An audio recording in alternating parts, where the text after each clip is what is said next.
former central banker, later travelled to London to meet Canada's head of state, King Charles, and British Prime Minister Keir Starmer. James Bazina has more. It's a quick visit, but jam-packed to strengthen Canada's ties with two of its closest allies, France and the United Kingdom.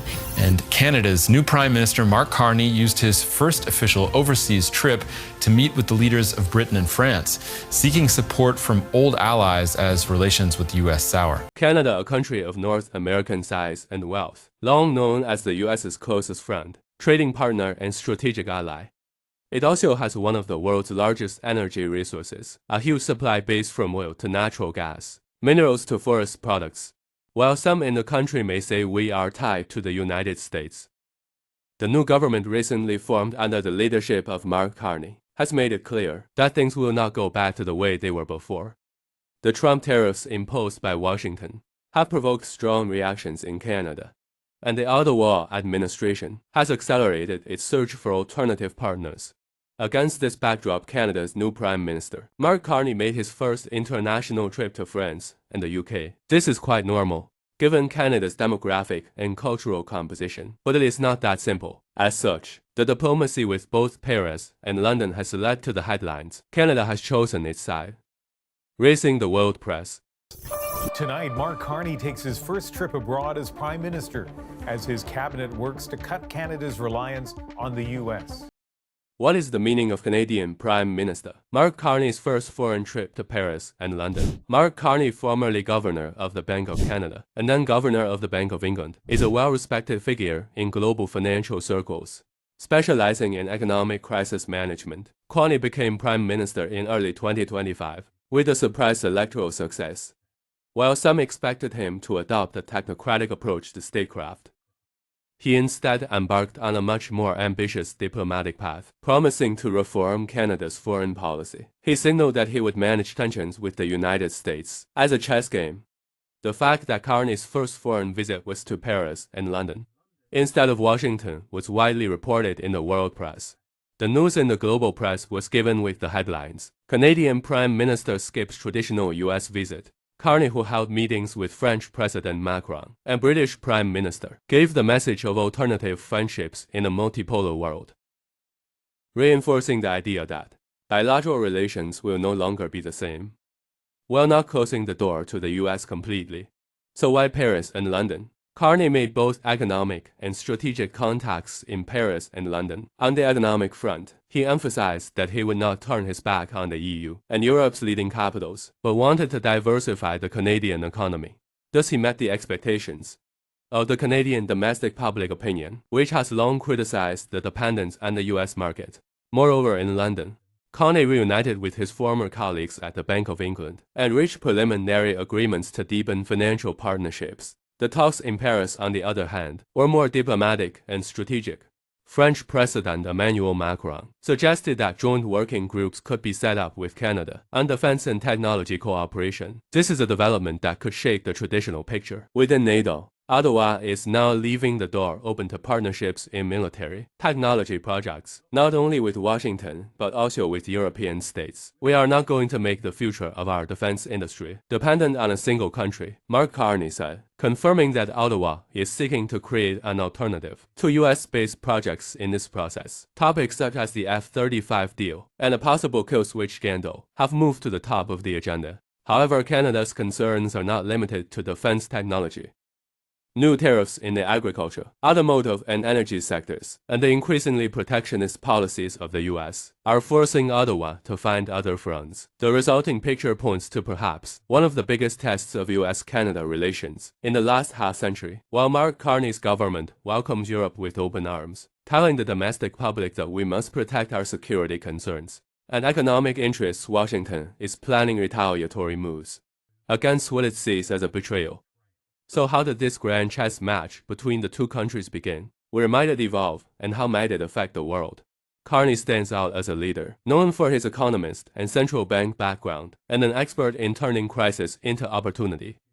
Since the day he took office as Prime Minister, he has frequently stated that the U.S. has been highly strained by the tariffs and different diplomatic moves imposed by the Trump school, and that his country now has to draw an alternative route. The contacts he established in Europe during his visits to Paris and London have strengthened the question, is Canada breaking away from Washington? Within the country, those in favor of freedom from U.S. pressure are very supportive of this new policy. Carney is remembered for saying, while there are risks in the short term, we will not give in to unilateral impositions.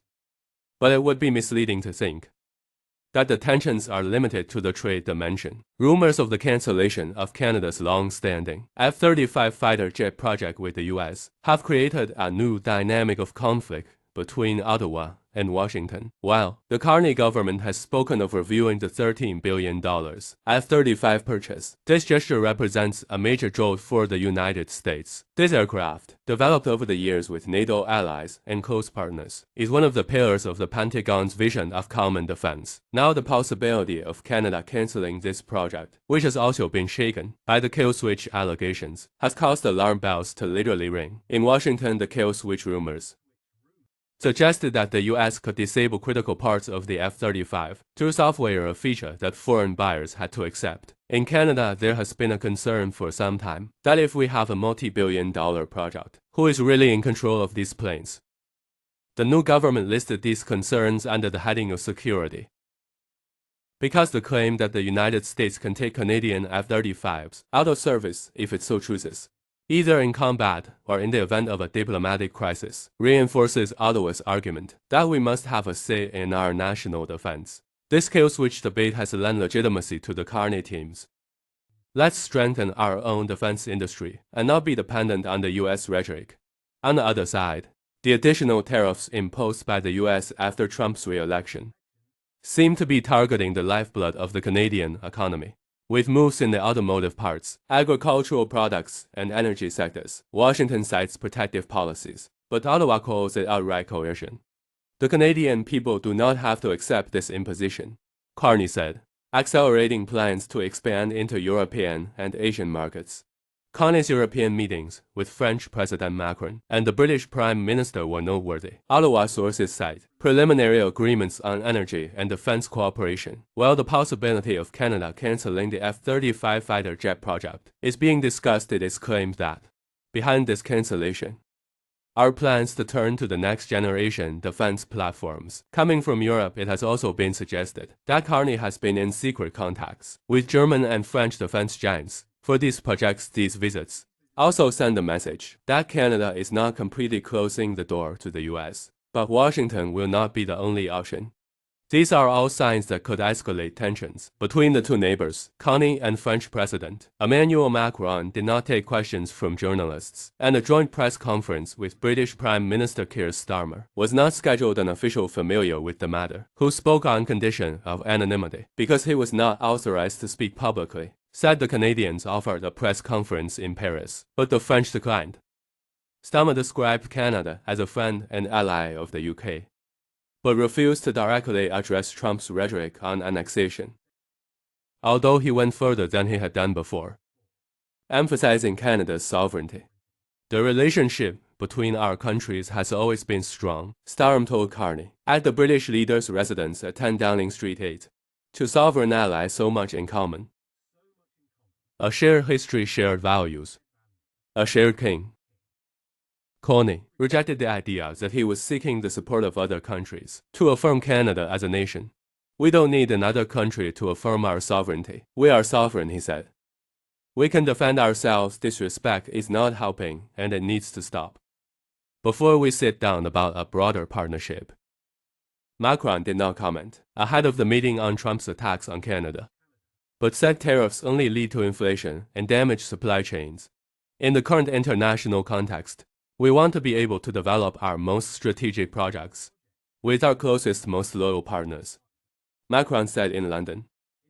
Carney was greeted by Canada's head of state, King Charles III, at Buckingham Palace before his talks with Starmer, wearing a red tie and Order of Canada lapel pin. The monarch congratulated Carney on his recent victory.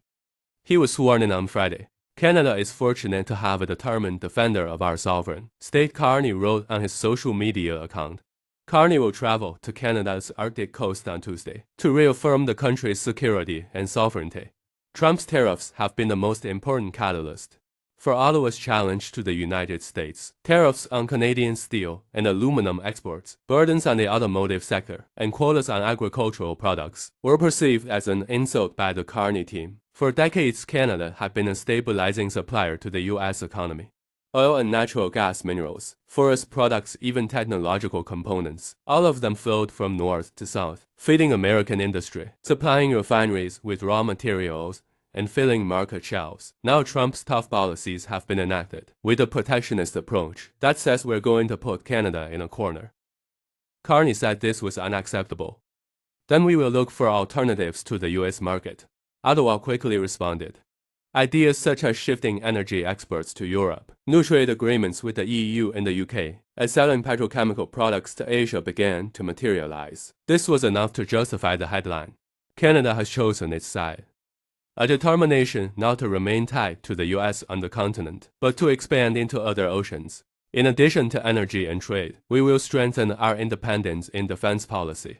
Carney said, surprising the US in another area.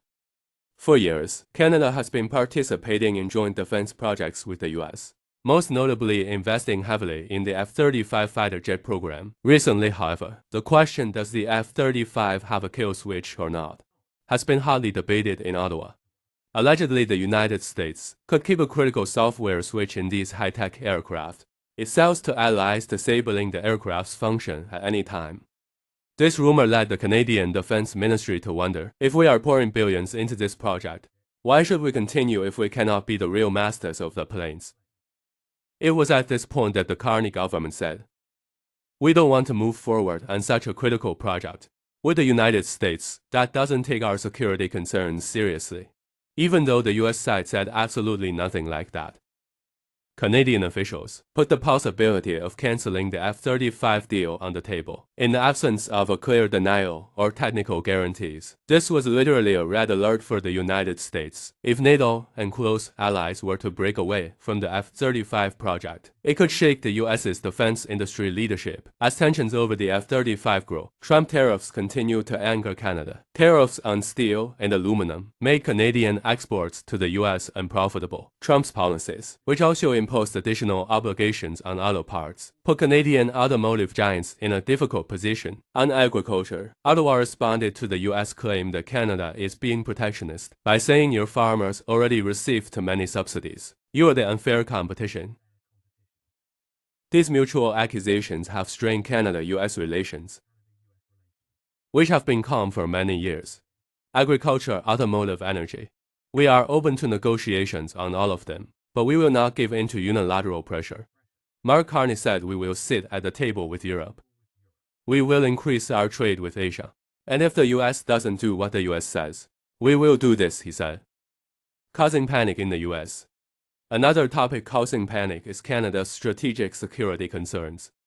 While no trade routes were on the agenda, due to melting ice caps in the Arctic, the US was seeking to expand its influence there with the international waters approach. Canada, on the other hand, began to push back, saying this is our sovereign territory. We cannot accept US impositions. For a long time, Ottawa had been voicing concerns that the US is coveting our northern territories. Now the Trump team's behavior has raised those concerns to the level of security concerns when the allegations of kill switch in the F-35 or other defense projects were added. The feeling spread. We will spend all this money, but at the most critical moment, the US will come and turn off the lock. Is this going to happen? While this sentiment fueled Canada's demand for defense independence, the idea of buying fighter jets or other systems from Europe was perceived as the logical option. Europe's arms are open to these Canadian pursuits. The EU needs reliable partners in North America, French President Macron said when he met Mark Carney in Paris, signaling support for Canada. The UK is a geography that Carney knows well. As the former governor of the Bank of England, London, in search of global partnerships after Brexit, seems ready to jump into new trade and defense agreements with Canada. In this way, Canada will be able to diversify its economy outside the US and turn to European technologies to alleviate the fear of kill switch in defense. The US, on the other hand, is panicking as if tensions with Mexico and China were not enough. Is Canada now turning its back on Europe? The Trump administration may read this as, we need to bring Canada into line. New retaliatory tariffs, additional import restrictions, or logistical barriers to Canada could be on the agenda, but Ottawa says we will retaliate even harder. A trade war between the two sides could damage both economies. There could be supply chain disruptions, especially in areas such as energy and automotive parts, where the U.S. depends on Canadian suppliers. Canadian companies could also struggle by losing the U.S. market, but Carney invites Washington to an unpredictable negotiation by asking can both sides afford to hurt themselves. On the other hand, Canadian opposition politicians said Carney is taking a big gamble. Taking the U.S. to this extent will put the economy into recession. In the short term, warns the opposition politicians. However, opinion polls show that a significant part of the public is of the opinion that let's not give in to the U.S. impositions any longer. In particular, the recent tariff increases by the U.S. have strengthened the feeling among Canadians that we have had enough Carney. On the other hand, says he can manage the crisis thanks to his central bank experience, and that opening up to European and Asian markets will strengthen Canada in the long run. He has developed a slogan-like rhetoric, emphasizing the themes of sovereignty, security, and economic diversity. The F-35 crisis occupies a special place in this picture because this project was considered not only a defense tool, but also a symbol of the U.S. alliance. When a major partner like Canada pulls out for fear of a kill switch, it casts a shadow over all U.S. allies, which means we can also disable you. This could undermine trust within NATO. Some European countries might start asking, are we running the same risk in such a scenario? Washington argues that the F-35 is a cement, designed to cement the Western alliance, and Canada's cancellation would crack that cement considerably.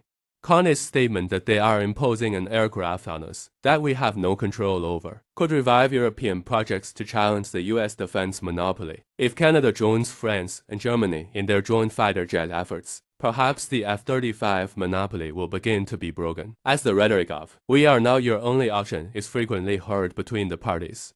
The diplomatic table is also hardening. The U.S. could threaten if you cancel the project, you will pay billions of dollars in compensation. Canada could respond, you are already hurting us with tariffs, so we will take that compensation as well. In the background, issues, such as Arctic sovereignty, are also fueling Ottawa's security sensitivities. The thought that the U.S. has its eyes on there too. Maybe a kill switch could come into play not only in the F-35, but in all defense cooperation, pushes the Carney administration to take radical steps. As a result, the themes of kill switch, Trump tariffs, and European partnership combined to create scenarios of rupture. The global dimension is also important. If the U.S., which is engaged in a trade war with Mexico and China, pushes Canada to the front line against itself, there may be a shakeup of confidence, both in the American stock market and in the international market. The news was already talking about a loss of $1.7 trillion in the stock market. Investors might say if the US and Canada are pitted against each other, this trade war will get bigger. Let's save our money and sell their shares. So the volatility in the American markets could deepen. The relationship, which was not strained this much even under Trudeau, is being taken to a completely different dimension with Carney's radical attitude. Finally, the biggest development that underlines the statement Canada has chosen its side is Canada's determination to open up to Europe. In Paris and London, it is rumored that there are preparations for new agreements in the fields of automotive and energy. In the post-Brexit period, the UK wants to quickly conclude trade agreements with Canada. France is discussing joint projects with Canada in defense, technology, and cybersecurity. The EU is planning to increase its LNG purchases from Canada, as it wants to reduce its energy dependence on Russia. In this picture, a new bridge is being built between the American continent and Europe through Canada, but this bridge does not lead to Washington but to Brussels and London. This begs the question, will the traditional friendship between the US and Canada be replaced by a Canada-Europe friendship? The Carney government seems to be squeezing the U.S. by skillfully using the cards of retaliatory tariffs and turning to European and Asian markets. The U.S. reaction remains to be seen. Will it toughen tariffs even further? or make concessions at the diplomatic table? Will the tug of war over the Arctic and defense bring things to a breaking point, or will the big boys somehow compromise and find a middle ground? What do you think? Is Canada emerging from the decades-long shadow of U.S. sovereignty and forging a new path with Europe and Asia? Or is Carney just trying to strengthen his hand in the bargain? Will the alleged kill switch of the F-35 project really open the door to a revolution in Canadian defense policy? Will the trade dispute that began with the Trump tariffs lead to a permanent rift in North America? Or will a compromise eventually be reached? Don't forget to share your views. We will keep you updated as new developments unfold. If you subscribe to our channel and leave a like, you will be the first to know about the analysis we will publish in the coming days. Stay tuned.